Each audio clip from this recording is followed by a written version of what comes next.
Livraria Espírita Couto no Lar. Renovação. Ao se renovar, o homem transformará o mundo. Não devemos voltar nossa atenção para modificar as coisas de fora, mas para aprimorar ou despertar as coisas da nossa intimidade. Ressonância vem do latim resonantia, aquilo que ressoa, que faz eco, que retumba. É um fenômeno físico que ocorre pela propagação de ondas sonoras em todas as direções. Pode começar por uma alteração mecânica qualquer, uma janela que bate, uma voz aguda, o bater de palmas ou o tocar de uma tecla de piano. Essas ondas em movimento é que são ouvidas.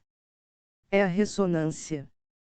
Entretanto, os sons jamais procedem aleatoriamente, pois obedecem a certas leis imutáveis da natureza.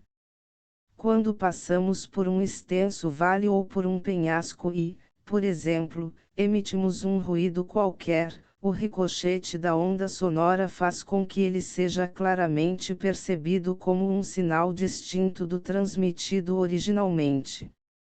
O ruído das trovoadas nas montanhas é uma sequência de reflexos que ecoam, constituindo o fenômeno denominado reverberação.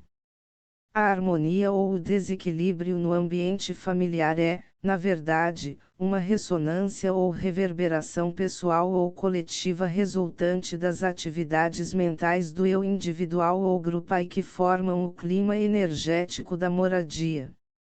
Os momentos infelizes que vivenciamos com nossos familiares são aprendizagens que necessitam ser assimiladas em nosso universo interior. Segundo o exímio escritor francês Voltaire, o acaso nada mais é do que a causa ignorada de um efeito desconhecido.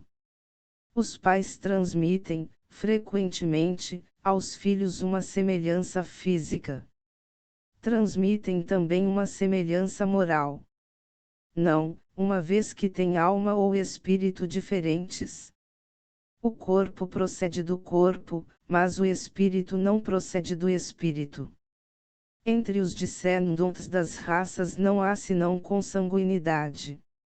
Da mesma forma que não podemos protestar ou lutar contra os ecos que ressoam pelo efeito de nossos próprios ruídos ou palavras, igualmente não devemos ralhar com as pessoas ou fatos da vida doméstica, pois são somente reflexos da realidade interior, atraídos e materializados pelo nosso estado de consciência.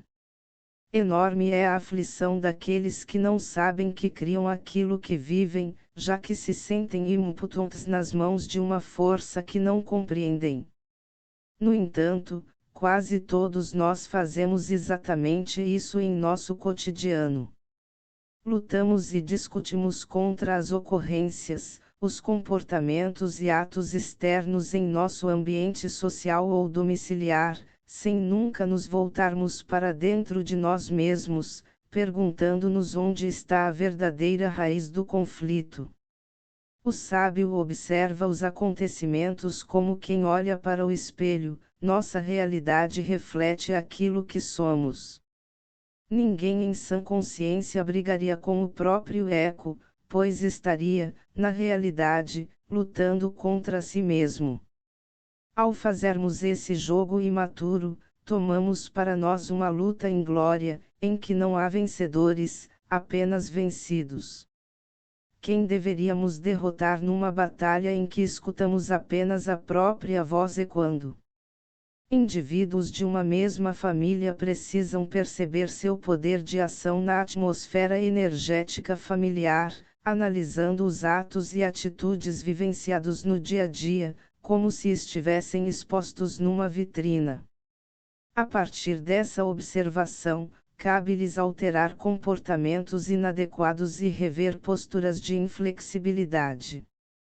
A providência divina nos ensina a autorresponsabilidade aliada à renovação. Ela tem seus próprios critérios e age dentro das leis imutáveis da vida, não se ajustando aos caprichosos padrões impostos pela sociedade. Nossos atos e atitudes escrevem nosso destino. Nós somos responsáveis pela parentela que temos e pela forma como convivemos com ela. Ao se renovar, o homem transformará o mundo.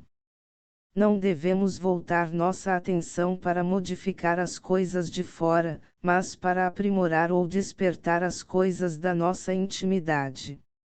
É antigo o hábito que desenvolvemos de procurar no mundo exterior uma desculpa para tudo o que ocorre de negativo em nossa existência. Culpar os outros pelo que nos acontece é cultivar a ilusão de que não somos nós que atraímos nossos conflitos e dificuldades. É preciso entender que as energias mentais que irradiamos são responsáveis por tudo o que atraímos em nossa vida. Devemos assumir essa responsabilidade perante a própria existência. A aprendizagem é nossa e ninguém poderá fazê-la por nós, assim como nós não poderemos fazê-la pelos outros. Quanto mais depressa aprendermos isso, menos sofreremos e mais rápido encontraremos harmonia no lar.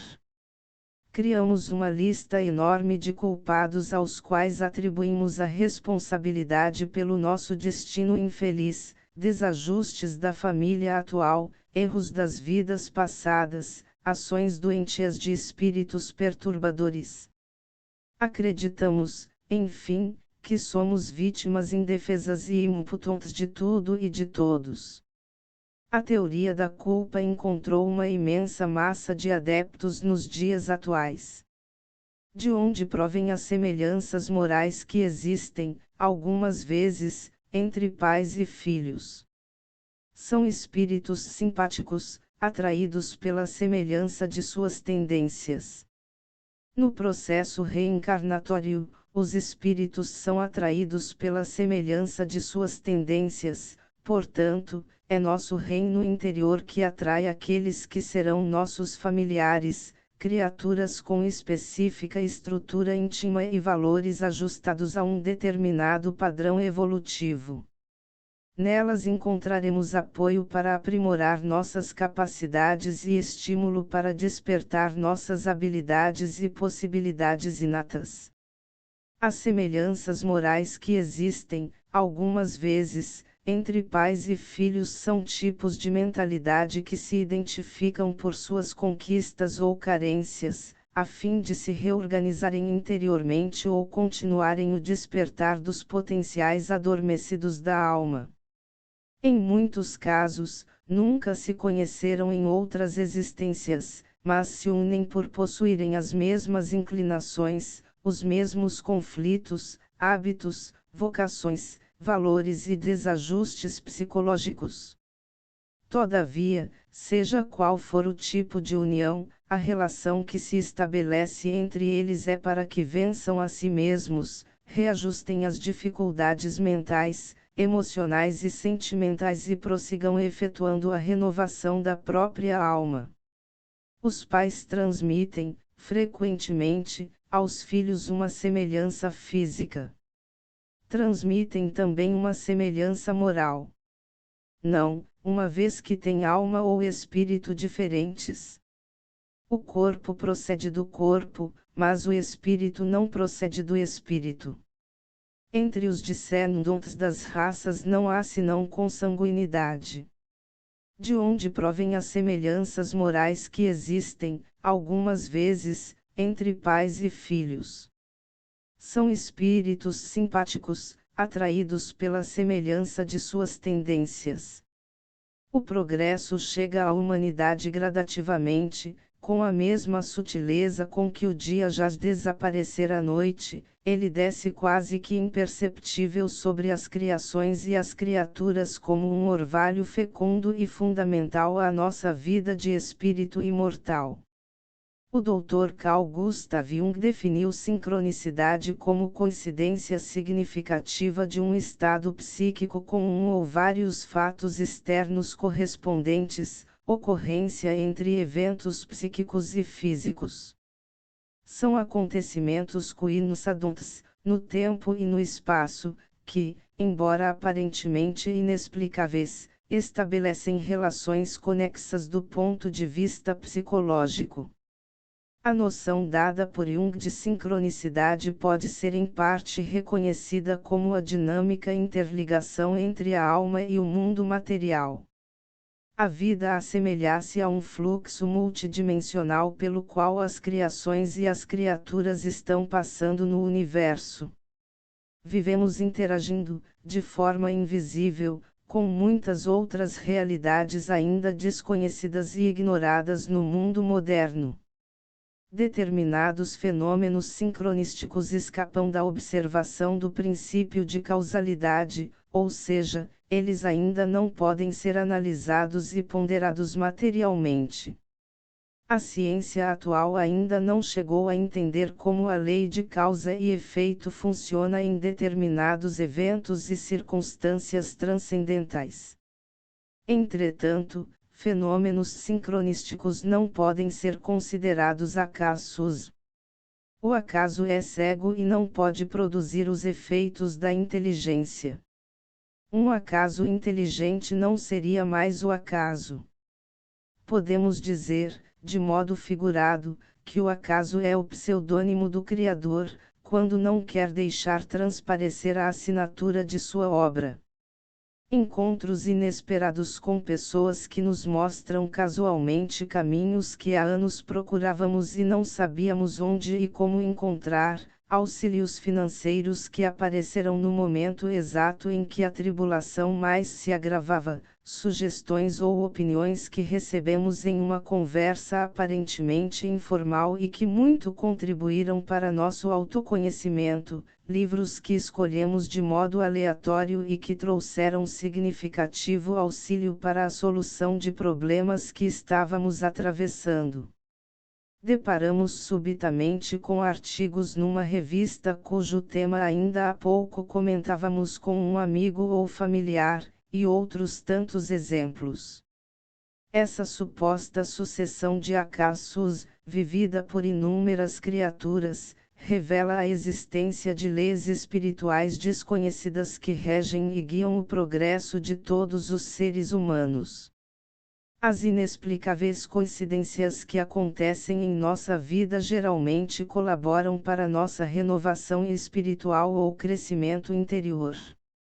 Se utilizarmos uma visão superficial, essas casualidades se apresentarão como acontecimentos misteriosos e obscuros, mas, se nos aprofundarmos, veremos que precisamos muito aprender sobre o poder onisciente de Deus em nós, e que seus domínios ainda nos permanecem insondáveis.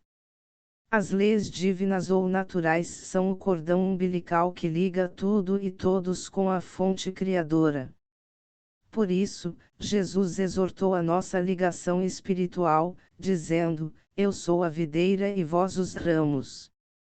Os espíritos superiores asseveram a Allan Kardec que o homem deve progredir sem cessar e não pode retornar ao estado de infância. Se ele progride é porque Deus quer assim. As leis que nos regem contêm a onipresença, a onisciência e a onipotência divinas. São as mesmas para todos os membros do universo, mas ajustadas ao grau evolutivo de cada um deles.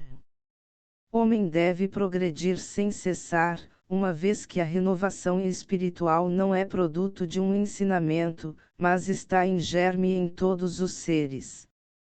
Querendo ou não, progrediremos, já que Deus quer assim. O progresso chega à humanidade gradativamente, com a mesma sutileza com que o dia faz desaparecer a noite, ele desce quase que imperceptível sobre as criações e as criaturas como um orvalho fecundo e fundamental à nossa vida de espírito imortal. Nada vem do nada. Os caminhos renovadores quase sempre aparecem em nossa jornada evolutiva como possíveis coincidências, ou mesmo como acontecimentos ilógicos e enigmáticos. Na realidade, são experiências imprescindíveis que atraímos e que se encaixam perfeitamente nas nossas necessidades de renovação interior. O despertar vem de um modo que nem imaginamos.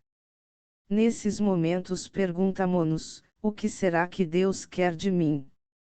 A psicologia junguiana chama as coincidências que ocorrem em nossas vidas de fenômenos sincronísticos, mas, ajustando esses conceitos aos postulados da fé espírita, poderemos nomeá-las de intervenção divina ou desígnios de Deus.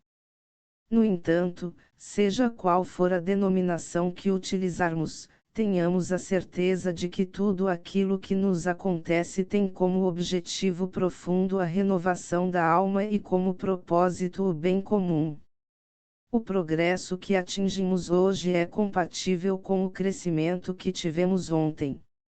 Cada passo dado a caminho da maturidade é proporcional à etapa percorrida anteriormente. Avançamos pelo universo em conjunto harmônico com os outros seres humanos. A orquestra cósmica da qual compartilhamos é muito mais ampla do que podemos imaginar, e cada um precisa dar sua cota de participação na sinfonia do mundo. Somos parte do universo e ele é parte de nós. O homem pode retrogradar até o estado natural. Não, o homem deve progredir sem cessar e não pode retornar ao estado de infância. Se ele progride é porque Deus quer assim. Pensar que ele pode retroceder à sua condição primitiva, seria negar a lei do progresso.